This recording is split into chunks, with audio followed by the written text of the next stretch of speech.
Hello everyone, इस video में हम पढ़ेंगे एनसीईआरटी क्लास 7 साइंस का chapter 6 physical and chemical changes और इसमें हम इसके क्वेश्चन आंसर्स को देखेंगे। तो पहला है कि हमें बताना है कि ये फिजिकल चेंज है या फिर केमिकल चेंज है। तो केमिकल चेंज क्या होता है? केमिकल चेंज वो होता है जिसमें हमारा एक या एक से ज़्यादा नए सब्सटेंस की फॉर्मेशन होती है, वो होता है हमारा केमिकल चेंज, केमिकल रिएक्शन के बाद। और फिजिकल चेंज होता है उसमें नॉर्मल वो चीज़ वैसी की वैसी रहती है, फिजिकल उसकी अपीयरेंस में ही थोड़े बहुत चेंजेस आते हैं, कोई केमिकल चेंजेस उसमें नहीं आते हैं, उसके स्ट्रक्चर में कोई चेंज नहीं आते हैं, नई चीज़ नहीं बनती है फिजिकल चेंज में। तो फोटोसिंथेसिस केमिकल प्रोसेस है, केमिकल चेंज है। क्यों? क्योंकि फोटोसिंथेसिस प्रोसेस से हमारा जो प्लांट है वो ग्रो होता है और उसमें ऑक्सीजन रिलीज होती है, कार्बन डाइऑक्साइड यूज़ करता है, तो ये केमिकल प्रोसेस है। डिजॉल्विंग शुगर इन वाटर, ये एक फिजिकल चेंज है।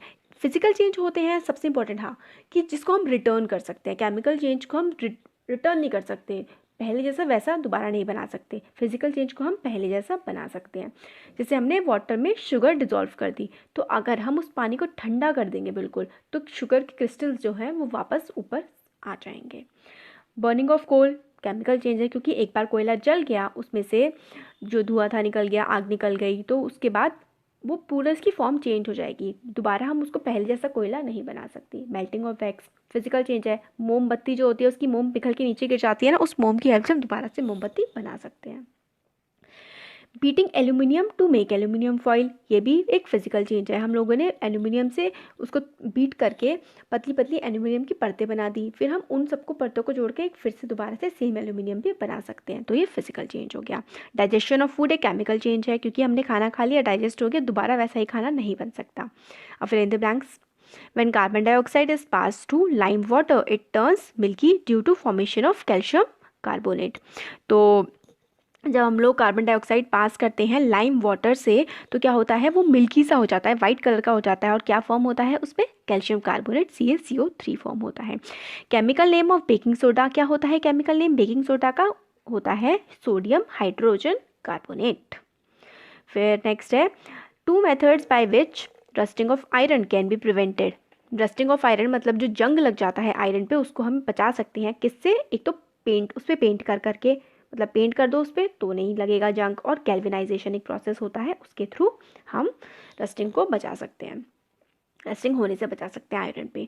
Changes which only physical properties of a substance change are called physical change. मतलब सब्सटेंस की सिर्फ और सिर्फ फिजिकल प्रॉपर्टीज चेंज होती है, जैसे हमने पहले देखा, बताया मैंने आपको, तो फिजिकल चेंज होता है। Changes in which new substance are formed are called chemical changes. Chemical change में नए सब्सटेंस की फॉर्मेशन होती है। फिर क्वेश्चन नंबर 4 है when baking soda is mixed with lemon juice bubbles are formed with the evolution of gas, what type of changes it explain करिए।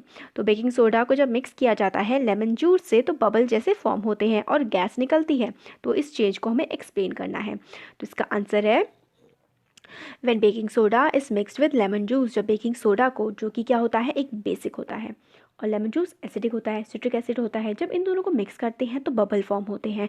Bubble are form due to evolution of carbon dioxide. Bubble क्यों form होते हैं? क्योंकि उसमें से carbon dioxide gas निकलती है, और ये कैसा चेंज है? ये केमिकल चेंज है, क्योंकि दो चीज़ें मिल रही हैं, नई चीज़ फॉर्म हो रही है, तो ये केमिकल चेंज है। तो हमें रिएक्शन के फॉर्म में दिखाया गया है कि लेमन जूस और बेकिंग सोडा को जब हम डाला हमने साथ में, तो कार्बन डाइऑक्साइड उसमें से रिलीज हो गई, बाकी दूसरे सब्सटेंस भी फॉर्म होते हैं।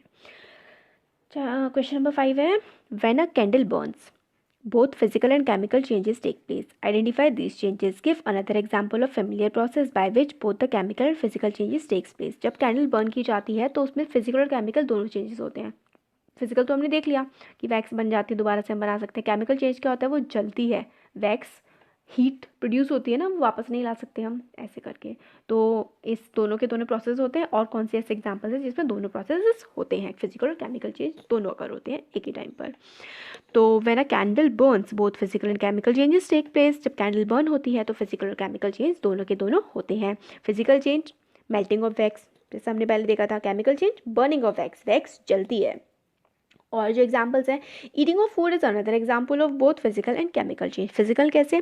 हम जो breaking down of larger food particles into smaller particles, हमने बड़े बड़े पार्टिकल्स को, जैसे रोटी है, अपनी रोटी के छोटे छोटे टुकड़े तोड़ दिए, अब वापस भी उसको एक साथ में रखते हैं, दोबारा वैसा सेम बन सकता है। और जब केमिकल चेंज कैसे हुआ? डाइजेशन ऑफ फूड, जब हमारा फूड डाइजेस्ट होता है वो एक केमिकल चेंज होता है। क्वेश्चन नंबर 6 है, how would you show that setting of curd is a chemical change? जो कर्ड बनती है दूध से, वो एक केमिकल चेंज कैसे है? इसका आंसर है, once the curd is formed milk can not be reobtain from it. एक बार दही जम गई तो उससे हम दोबारा दूध नहीं बना सकते हैं। Also both milk and curd have different properties, और मिल्क और कर्ड जो होती हैं उनकी प्रॉपर्टीज भी बिल्कुल अलग अलग होती हैं।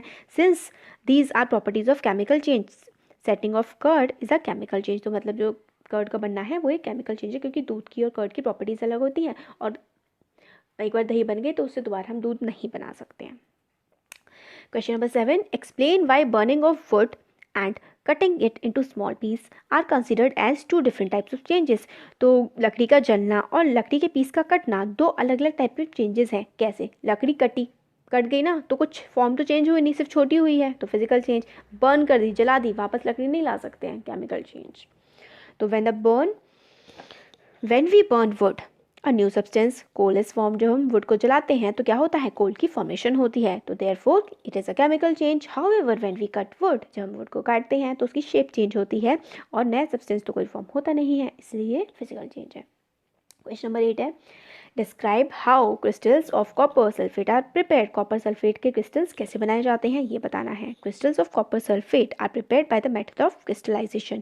क्रिस्टलाइजेशन का जो प्रोसेस होता है उससे कॉपर सल्फेट के क्रिस्टल बनते हैं, और वो इस तरीके से है।